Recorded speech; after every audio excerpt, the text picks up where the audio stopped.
Praise the Lord, hallelujah. ഒരു നല്ല ദിവസം എല്ലാവർക്കും ആശംസിക്കുന്നു. പ്രത്യേകിച്ച് നമ്മൾ പരസ്പരം എങ്ങനെ ജീവിക്കണമെന്നും എങ്ങനെ മറ്റു മക്കൾക്ക് അവരെ സഹായിക്കാൻ സാധിക്കുമെന്നും അങ്ങനെ സഹായിക്കുന്നത് ദൈവം ആഗ്രഹിക്കുന്ന ഒന്നാണെന്നും ബോധ്യപ്പെടുത്തുന്ന ഒരു വചനഭാഗമാണ് നമ്മൾ ഇന്ന് ധ്യാനിക്കുന്നത്. തെസ്സലോനിക്കർക്ക് എഴുതിയ 1-ാം ലേഖനം 5-ാം അധ്യായം 11-ാം വാക്യം. പൗലോസിനെ പറയുക, നിങ്ങളിപ്പോൾ ചെയ്യുന്നത് പോലെ തന്നെ തമ്മിൽ ആശ്വസിപ്പിക്കുകയും പരസ്പര ഉന്നമനത്തിനു വേണ്ടി എണ്ണിക്കുകയും ചെയ്യുവിൻ. ഇവിടെ അർത്ഥമാക്കുന്നത് പരസ്പരം പിന്തുണയ്ക്കണം, മറ്റു മക്കളുടെ വളർച്ചയ്ക്ക് വേണ്ടി ഉയർച്ചയ്ക്ക് വേണ്ടി ജീവിക്കുകയും ചെയ്യണം. അതായി നീ വളരുകയും മറ്റു മക്കളെ വളർത്തുകയും ചെയ്യണം. സമൂഹത്തിന് ഉള്ളിലായിരുന്നു കൊണ്ടുള്ളൊരു ആഹ്വാനമാണ് വളരുക, വളർത്തുക.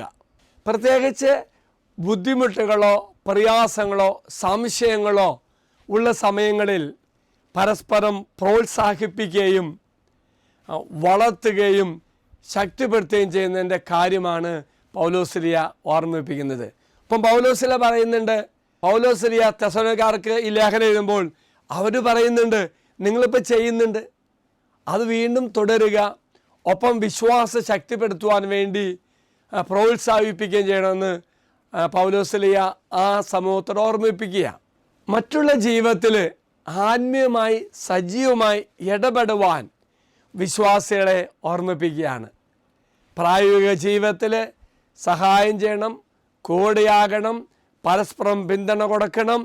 ക്രൈസ്തവ സമൂഹത്തിൻ്റെ പരസ്പര ബന്ധിതത്വമായ ഈ ഒരു അവസ്ഥയെ ഓർമ്മിപ്പിക്കുകയാണ്. ഒറ്റപ്പെട്ട വ്യക്തികളായി മാറുവാൻ ഉദ്ദേശിച്ച് ജീവിക്കരുത്, മറിച്ച് പരസ്പരം പിന്തുണച്ചും ശക്തിപ്പെടുത്തിയും കൂട്ടായ്മയിൽ ചേർന്ന് നിന്നുകൊണ്ട് ജീവിക്കുവാനും മുന്നേറുവാനും നമ്മെ പൗലോസ്ലിയ ഓർമ്മിപ്പിക്കുക. എങ്കിൽ പ്രിയമുള്ളവരെ, പരസ്പരം സഹായിച്ചുകൊണ്ട് വളർത്തിക്കൊണ്ട് ആത്മീയതയിൽ വളരുവാൻ ദൈവം നമ്മെ സഹായിക്കട്ടെ. ഒരു നല്ല ദിവസം ആശംസിക്കുന്നു. എല്ലാവരും കർത്താവ് അനുഗ്രഹിക്കട്ടെ. നമ്മുടെ കർത്താവായ ശംശാകൃപയും പിതാവായ ദൈവത്തിൻ്റെ സ്നേഹവും പരിശുദ്ധാത്മാവിൻ്റെ സഹവാസം നമ്മെല്ലാവരോടും കൂടി ഉണ്ടായിരിക്കട്ടെ, ഇപ്പോഴും എപ്പോഴും എന്നേക്കും. ആമീൻ. ഒരു നല്ല ദിവസം ആശംസിക്കുന്നു. മറക്കരുത്, പരസ്പരം സഹായിച്ച് പ്രോത്സാഹിപ്പിച്ചുകൊണ്ട് മുന്നേറുവാൻ നമുക്ക് സാധിക്കട്ടെ എന്ന് പ്രാർത്ഥിക്കുന്നു. Praise the Lord.